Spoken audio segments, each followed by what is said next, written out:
I forgot to tell you the authors' names of the books we read. So, tonight we will tell you the author's name. Shoo, they get the credit of the books. Okay, check this out. David and Goliath was written by, this book was written by Catherine Storr. This is the cover, if you want to get it. Catherine, is the name Catherine? Yeah, so if you want to get it, if you liked it, it's good. Okay, and the other one was Joseph in Egypt. So if you like that one, it was by. Yo, where's the author? There's no author on this one. What's up with that? Oh, here we go. It was adapted by Maxine Nodell. Okay, yeah, and illustrated by Norman Nodell. So maybe they're brothers and sisters, or wife and husband. I don't know. Here's the and today I think we're gonna read Hardy Boys by Franklin. What is it? What's his name? Franklin W. Dixon. Yeah, I believe that's his name. I always loved reading Hardy Boys. So yes, Franklin W. Dixon, and it's called. I got it from the library today, so it's called Warehouse Rumble. Whoa, rumble, Warehouse Rumble. Okay, so make sure you're all tucked in the bed, and it's a long book, so we might only be able to read one chapter. They're not very long chapters, so bear with me. Alright, yeah. Okay, here we go. Are you ready? Yeah. So, I want to say one more thing. Thank you for joining me again for story time, and I hope you have a good time. And because I always have a good time, so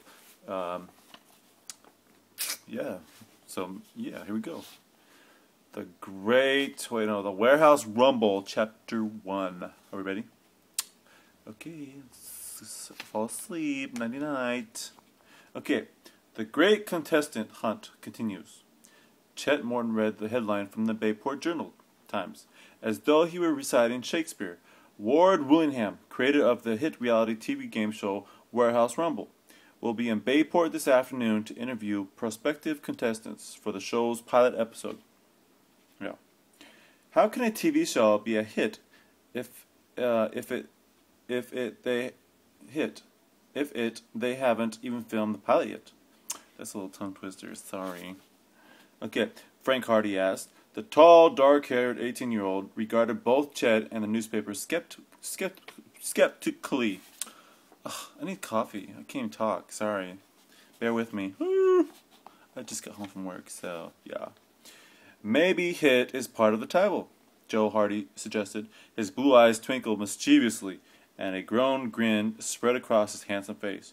You know, like Marvelous Marvin Hagler? Turn the page. Yeah, Marvelous Marvin. Oh, who added Marvelous to his legal name so announcers would use it when he entered the ring.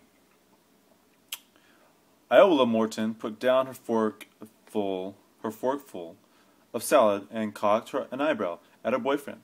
So you're suggesting that the name of this show is the hit reality TV game show Warehouse Rumble? That's a bit long, isn't it? Callie Shaw, who was sitting at the lunchroom table opposite her boyfriend, Frank, shrugged. It could be true, she said. TV people do strange things to get attention. I know. Daphne Sosby, the pretty redhead sitting at Chet's elbow, pursed her lips and thought.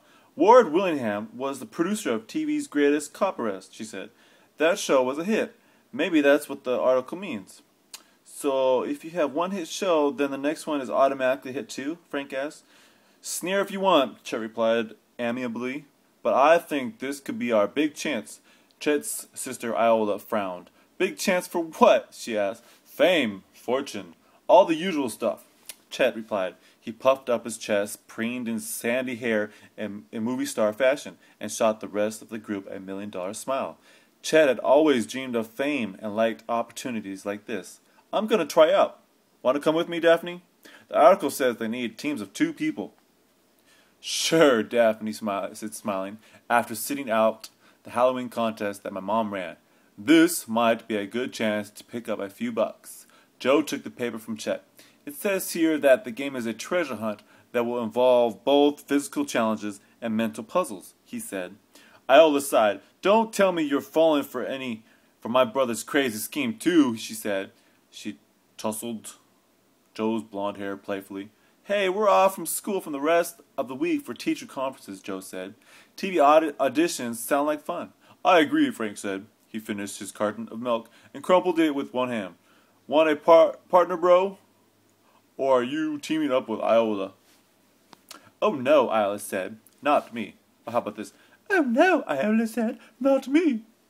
I've got better things to do this week than humiliate myself on television. Me too, Callie added, smiling at Frank. Iola and I promised to help out at the food pantry during our spare time. So you and your brother are free to run around like crazy men, trying to impress TV producers. Well, the trying to impress TV producers part would be new, Chet said. But the running around like madmen... How would anyone tell the difference, Daphne asked, finishing his thought. All 4 teens laughed. Ha ha ha ha ha. I'm laughing too.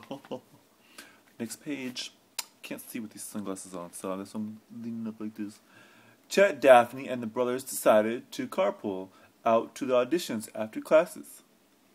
They dropped off their school stuff at their homes, then headed for the address the newspaper had given for the show auditions. Bayshore Road wound northeast from the center of town, past business offices and the waterfront park, all the way to the old warehouse district on the north shore of Barmet Bay. All right. The warehouses and factories lining the inlet were old and had fallen into disuse many years ago. Tall brick smokestacks still stretched crumbling fingers toward the sky, but no fires burned within any of them. The structures surrounding the chimneys still stood, though their brick walls were cracked and blackened, and ivy had crept up many of the aging facades. Is that right?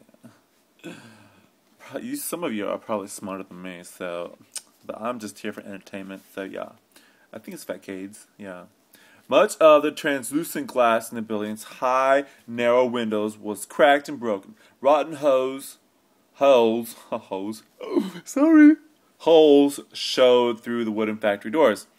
The corroded metal doors of the warehouses hung askance.